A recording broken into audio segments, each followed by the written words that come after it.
வணக்கம். 2 மணி செய்திகளுக்கு வரவேற்பது நான் நந்தா. முதலில் இந்த நேரத்திற்கான தலைப்புச் செய்திகளை பார்க்கலாம்.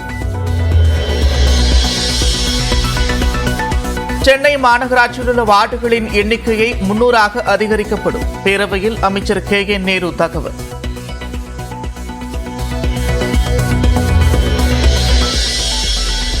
சென்னையில் புதிய மாமன்ற கட்டடம் கட்ட 75 கோடி ரூபாய் ஒதுக்கீடு.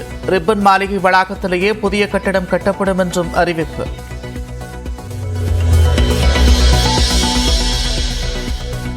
சென்னை மாநகராட்சியில் 3வது முறையாக பிடிபடும் மாடில் ஏலம் விடப்படும் என்று பேரவையில் அறிவிப்பு. நாய்கள் இனப்பெருக்கத்தை கட்டுப்படுத்தி மக்களை காக்க அரசு நடவடிக்கை எடுக்கும் என்றும் அமைச்சர் KN நேரு உறுதி. கள்ளக்குறிச்சியில் 55 பேர் உயிரிழந்த கள்ளச்சாராயத்தில் கலப்பதற்கு புதுச்சேரியிலிருந்து மெத்தனால் விநியோகம். விசாரணையில் தெரியவந்திருப்பதாக CBCID SP வினோத் நியூஸ் 18க்கு பேட்டி.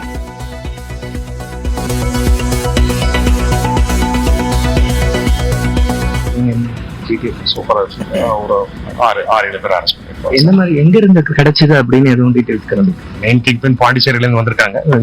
பார்க்கலாம், மற்றது எங்க ப்ரொக்யூர் பண்ணிருக்காங்கன்றத பார்க்கலாம். அவங்க எங்க சேவிங் பண்ணி வச்சிருக்காங்க சார்? வேற எந்தெந்த இந்த டிஸ்ட்ரிக்ட்ல வேற எங்க ப்ளீஸ். தேங்க்யூ.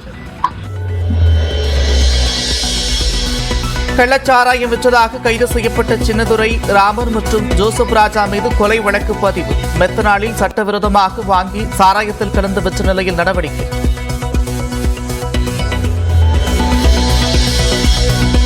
கள்ளக்குறிச்சியில் கள்ளச்சாராயம் குடித்ததால் இறந்தவர்களின் எண்ணிக்கை 55ஆக உயர்வு. சிகிச்சை பெறும்போது மருத்துவமனையிலிருந்து தப்பிச் சென்றவர் வீட்டில் உயிரிழப்பு. 5 மணிக்கு தான் எஞ்சி ரோடன்னு வாந்தி எடுத்தாங்க. வாந்தி எடுக்க பார்த்து சரி என்ன வாந்தி எடுத்து சொல்லி பிடிச்சி தலையை பிடிச்சி கீழே நட்டுக்கிட்டே இருந்தான். என்னால் ஒன்றும் முடியலன்னு தலையை பிடிச்சாங்க. அப்புறம் உடனே என் அண்ணன் பையனுக்கு ஃபோன் அடிச்சு வர வச்சு ஆம்புலன்ஸுக்கு ஃபோன் அடிச்சு மாமாந்தர் கொண்டு போங்க சார்னா. அவங்க என்ன பண்ணிட்டாங்க, நாங்கள் இது ரொம்ப சீரியஸாக இருக்குது, நாங்கள் சங்கராரம் கொண்டு போகிறோம் சொல்லி அவங்க சங்கராரம் கொண்டு போனாங்க சார். 2 பாக்கெட் சாராயம் குடித்த 2 மணி நேரத்தில் கண் பார்வை மங்கியது. உடல்நலம் பாதிக்கப்பட்டு மீண்ட செல்வராஜ் நியூஸ் 18க்கு வாக்குமூலம். பூரா பசப்பு தான் மிதந்துருது, ரோட பார்த்தா மிதந்து எல்லாம் மஞ்சள் தெரியும். அப்புறமா இறங்க சரி கண் பார்வை பாண்டிச்சேரியில. அப்புறம் ஒண்ணு ரிட்டர்ன் பண்ணிட்டேன். எவ்வளவு குடிச்சு எவ்வளவு நேரத்துல அது குடிச்சு 2 மணி நேரத்துல எவ்வளவு பேக்கெட் குடிச்சிங்க? 2 பேக்கெட் தான். கள்ளச்சாராயம் விற்பவர்கள் யாராக இருந்தாலும் இரக்கம் காட்டக்கூடாது. மாவட்ட ஆட்சியர்களுடனான ஆலோசனைக் கூட்டத்தில் முதலமைச்சர் MK ஸ்டாலின் உத்தரவு. கேள்வி நேரத்தை ஒத்திவைத்துவிட்டு கள்ளச்சாராய மரணங்கள் பற்றி விவாதிக்க கோரி பேரவையில் அமளியில் ஈடுபட்டு அதிமுக வெளிநடப்பு. CBI விசாரணைக்கு உத்தரவிட வேண்டும் என்று எடப்பாடி பழனிசாமி கோரிக்கை. பேரவையில் அதிமுகவினர் பேசியது அனைத்தும் அவை குறிப்பிலிருந்து நீக்கம். மீண்டும் அதிமுக உறுப்பினர்கள் இதுபோல் செயல்பட்டால் கடுமையான நடவடிக்கை என்று சபாநாயகர் அப்பாவு எச்சரிக்கை. சட்டப்பேரவையில் பேச அனுமதிக்கவில்லை என்று எடப்பாடி பழனிசாமி பொய் சொல்வதாக அமைச்சர் ரகுபதி குற்றச்சாட்டு. CBCID விசாரணை நடப்பதால் CBI விசாரணை தேவையில்லை என்றும் விளக்கம். எதுக்கு சிபிஐங்க? இதுக்கு முன்னால இருந்து எவ்வளவோ சம்பவங்கள் நடந்திருக்கு. பண்ருட்டியில் நடந்துச்சு. அன்னைக்கெல்லாம் CBI என்கொயரியா வச்சாங்க, CBCID வச்சாங்க. அன்னைக்கு என்ன கமிஷன் நீதி விசாரணை கமிஷன் போட்டாங்களா? நாங்க இன்னைக்கு உடனே CBCID என்கொயரி, உடனே கமிஷன், இவ்வளவு போட்டு உடனடியாக நிவாரணம் எல்லாமே செய்திருக்கிற அரசு தலைவர் தளபதியினுடைய அரசு. தங்கள் மீது ராமதாஸ் அபாண்டமாக பழி சுமத்துவதாக ரிஷிவந்தியம் சட்டமன்ற உறுப்பினர் கார்த்திகேயன், சங்கராபுரம் சட்டமன்ற உறுப்பினர் உதயசூரியன் குற்றச்சாட்டு. மான நஷ்டஈடு வழக்கு தொடரப்படும் என்றும் உறுதி. டாக்டர் ராமதாஸ் அவர்கள் எங்கள் மீது வைத்துள்ள குற்றச்சாட்டுகளை நிரூபித்தால் நாங்கள் பொது வாழ்விலிருந்து விலக தயாராக இருக்கின்றோம். அப்படி டாக்டர் ராமதாஸ் அவர்கள், அவர் மகன் அன்புமணி ராமதாஸ் அவர்களும் எங்கள் மீது வைத்துள்ள குற்றச்சாட்டுகளை நிரூபிக்க தவறினால் அவர்கள் பொது வாழ்விலிருந்தும் அரசியலிருந்தும் விலகுவாரா என்று நான் கேட்டுக்கொள்ள விரும்புகின்றேன். கோவை, நீலகிரிக்கு இன்றும் நாளையும் மிக கனமழைக்கான ஆரஞ்சு நிற எச்சரிக்கை. திருப்பூர், திண்டுக்கல், தேனி உள்ளிட்ட 6 மாவட்டங்களுக்கு கனமழைக்கான மஞ்சள் நிற எச்சரிக்கை விடுத்தது வானிலை ஆய்வு மையம். சென்னை நீலாங்கரையில் விஜயின் பிறந்தநாள் கொண்டாட்டத்தின் போது சிறுவன் கையில் பற்றிய தீ. பெட்ரோல் ஊற்றி தீயை வைத்து ஓடுகளை உடைக்கும் சாகசத்தின் போது விபரீதம்.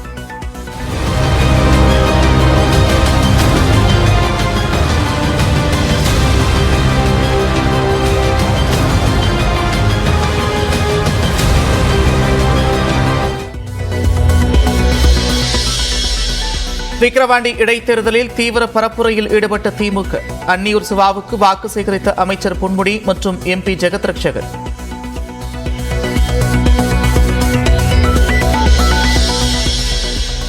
ஆசிரியர்களுக்கான பொது மாறுதல் கலந்தாய்வு ஜூலை 3 தொடக்கம். ஜூலை 31 வரை நடைபெறும் என்று பள்ளிக்கல்வித்துறை அறிவிப்பு.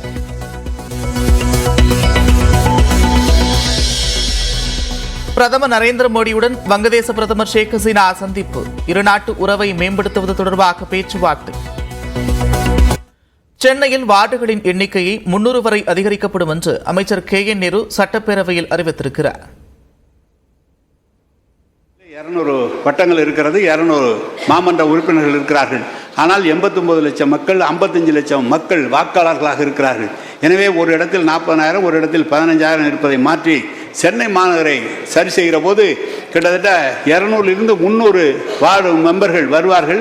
எனவே புதிய கட்டிடம் ஒன்று சென்னை மாநகராட்சியில் கட்டுவதற்காக நம்முடைய முதலமைச்சர் அவர்கள் 75 கோடி ரூபாய் மாமன்ற கட்டிடம் ஒன்று கட்டுவதற்காக நம்முடைய முதலமைச்சர் அனுமதித்திருக்கிறார்கள்.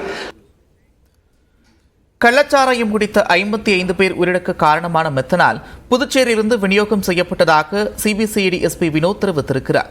கள்ளச்சாராய விவகாரம் தொடர்பாக சிபிசிஐடி அதிகாரிகள் மற்றும் கள்ளக்குறிச்சி மாவட்ட ஆட்சியர் ஆலோசனை நடத்தினர். இதுவரை கைது செய்யப்பட்டவர்களின் விவரங்கள் செய்யப்பட்டிருக்கக்கூடிய விசாரணை தொடர்பாக மாவட்ட ஆட்சியருடன் ஆலோசனை மேற்கொண்டனர். இதனைத் தொடர்ந்து நியூஸ் 18 தமிழ்நாட்டிற்கு பிரத்யேக பேட்டியளித்த சிபிசிஐடி எஸ்பி வினோத் கள்ளச்சாராய விவகாரத்தில் இதுவரை 7 பேர் கைது செய்யப்பட்டிருப்பதாக கூறினார். முக்கியமாக மெத்தனால் புதுச்சேரியிலிருந்து மட்டுமே கள்ளக்குறிச்சி உள்ளிட்ட பகுதிகளுக்கு விநியோகம் செய்யப்பட்டிருப்பதாக தெரிவித்த அவர் இது தொடர்பாக கூடுதல் விவரங்களை தொடர்ந்து விசாரித்து வருவதாகவும் கூறினார். எத்தனை பேர் அரெஸ்ட் பண்ணிருக்கீங்க? ஒரு 6-7 பேர் அரெஸ்ட் பண்ணிருக்கோம். என்ன மாதிரி எங்க இருந்து கிடைச்சது அப்படின்னு எதுவும் டீடைல்ஸ் கிளம்பி? மெயின் கிங்பின் பாண்டிச்சேரியில இருந்து வந்திருக்காங்க. பார்க்கணும், மற்றது எங்களை ப்ரொக்யூர் பண்ணிருக்காங்கன்றத பார்க்கணும். அவங்க எங்க சேவிங் பண்ணி வச்சிருக்காங்க சார்? வேற எந்தெந்த இந்த டிஸ்ட்ரிக்ட்ல வேற எங்க டிஸ்ட்ரிக்ட்?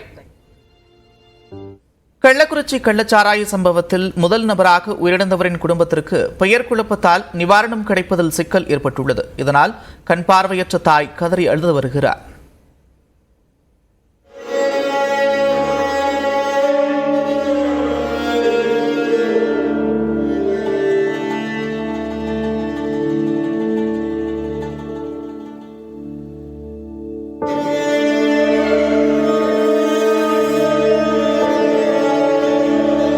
கள்ளக்குறிச்சி கருணாபுரம் காட்டுநாயக்கர் தெருவை சேர்ந்த மண்ணாங்கட்டி என்பவரின் மகன் சுரேஷ். தந்தை உயிரிழந்த நிலையில் பார்வைத்திறன் அற்ற தாயுடன் வசித்து வந்த சுரேஷ் மார்க்கெட் பகுதியில் சுமை தூக்கும் தொழிலாளியாக வேலை செய்து வந்தார். கள்ளச்சாராயம் அருந்திய சுரேஷ் தான் முதலாக கள்ளக்குறிச்சி அரசு மருத்துவமனைக்கு கொண்டு செல்லப்பட்டார்.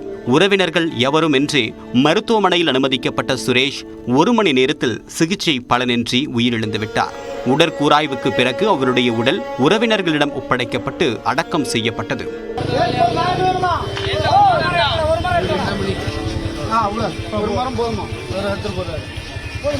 45 வயதான சுரேஷுக்கு திருமணம் ஆகவில்லை.